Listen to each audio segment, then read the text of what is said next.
Here's Todd Friel talking to a gullible college student about why he thinks evolution is scary. Would you agree with me that if I had a club in my hand and I went over and I said, I'm going to beat that woman in the peach-colored sweater with a club, would you tell me I'm wrong to do that? Yeah, you're wrong, but that's a moral thing, and moral things are based on society. We as a society decide what is moral and what is not.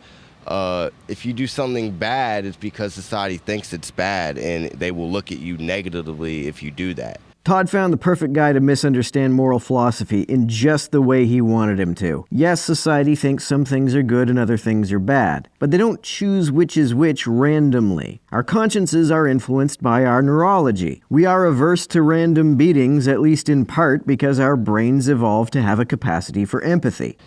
So you and I jump onto an airplane and we fly to the island of Boingo Boingo. This example sounds like it's going to be a bit problematic, Todd.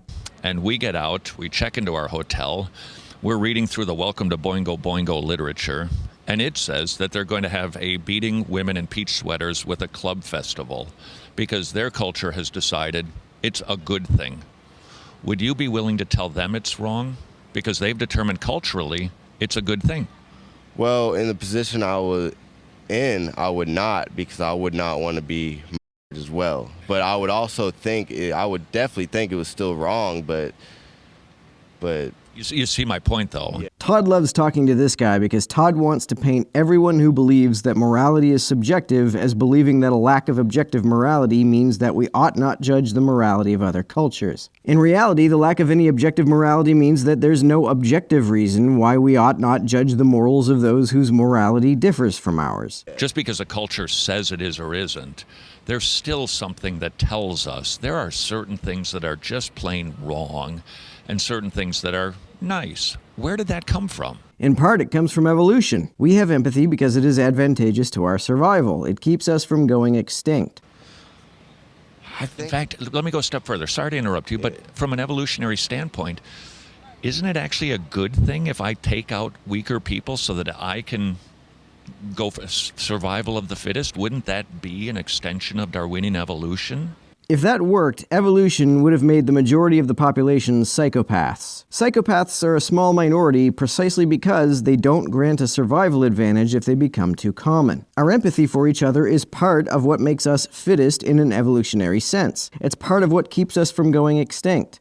yeah, I mean, but it's also based on how you're raised. If you're raised on an island where they said, murdering people was okay, you're going to grow up thinking murdering people was okay. A society that thought that wouldn't last very long, and if you managed to survive growing up in such a culture, you would not necessarily grow up to agree with it. Regardless of evolution or not. And same vice versa. I was growing up in America and murdering people is wrong, and I've grown up to think that, and I know that to be true to myself and to the standards of society that I live in.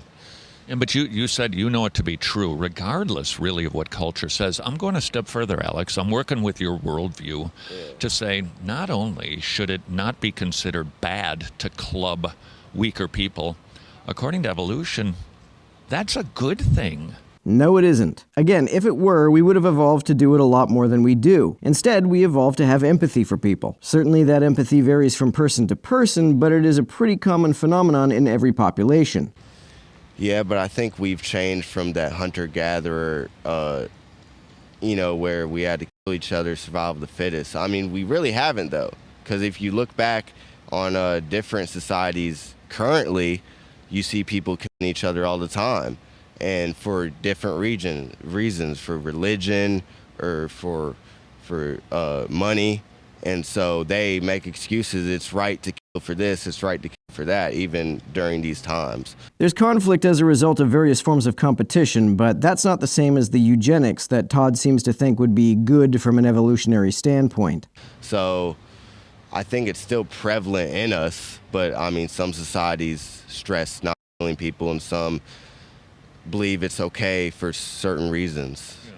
Yeah, I understand. There's a distinction between murder and killing. It seems to me, though, that based on evolutionary science and an evolutionary worldview, the natural extension of it is not kindness. It really should be cruelty, and our hospitals are actually not the fruit of Darwinian evolution, because we should be letting the weak die. Let the useless feeders die off so that the stronger ones can survive. Wouldn't a hospital stand in contradiction to evolutionary science? No, we evolved the capacity for empathy. We evolved it because it helps keep us from going extinct. Even if that empathy extends beyond what is perfectly advantageous, natural selection will still select it as long as the disadvantages don't outweigh the advantages. We don't need to decide on nature's behalf who is or is not fittest. The reason it's natural for us to help people is because it gives our species a survival advantage. If it didn't, it's far less likely we'd still be around. From the perspective of evolution, we maximize our chances of survival by trusting the moral intuitions that natural selection selected for us. I don't know if Todd realizes this, but by saying that what he sees as Christian morality is contrary to evolution, he implies that Christian morality increases the probability of human extinction. If he believes Christian empathy and charity really are not good from an evolutionary perspective, then that implies that Christianity puts humanity at higher risk of going extinct. Insofar as we're talking about hospitals and charity, I don't agree that this is the case. In this respect, I have a higher opinion of Christian morality than Todd apparently does. Yeah, but also in evolution, we're supposed to support our own, and make sure that line keeps going. So it is natural for us to help each other out, to keep the human line going. Why? Because we wouldn't be here if we didn't. That's the explanation. If you're looking for a justification, then your worldview doesn't provide one that's any more reasonable than any other.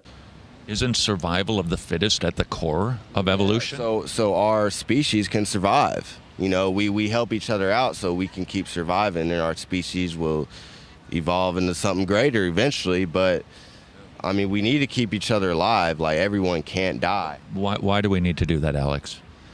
Because if we all die, then our species becomes extinct, and then it's over with. Okay, what difference does it make?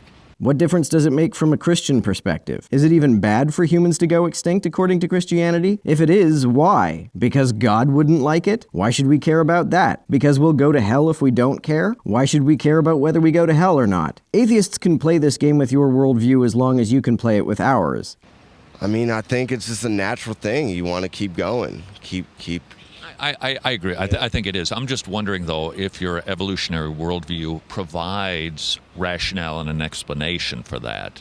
Yes. The explanation for why we have moral intuitions, even though they may vary from person to person and culture to culture, is because we would go extinct if we didn't have them at all. If you're looking for ultimate objective justification, I don't think that exists under any worldview, not even a theist one. I don't care whether there's an objective justification for not wanting the species to go extinct. I don't see any reason why my desire to keep the species alive needs a justification. If the reason we ought not want the species to go extinct is because God doesn't want that, I could just as easily ask why I ought to care what God wants. There is no non-circular argument for why I objectively should do what God wants.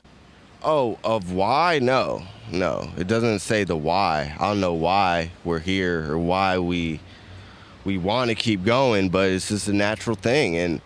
And sometimes we don't know why. Evolution doesn't solve all the problems. There's a lot of holes in evolution. No, there aren't. I presume that Todd believes that God gave us our sense of right and wrong, but if that's what he believes, that's hard to square with the book of Genesis. It says that Adam and Eve were ignorant of good and evil until they ate the fruit from the tree of knowledge of good and evil. According to Genesis, knowledge of good and evil is something we acquired on our own, despite said knowledge being prohibited to us by God.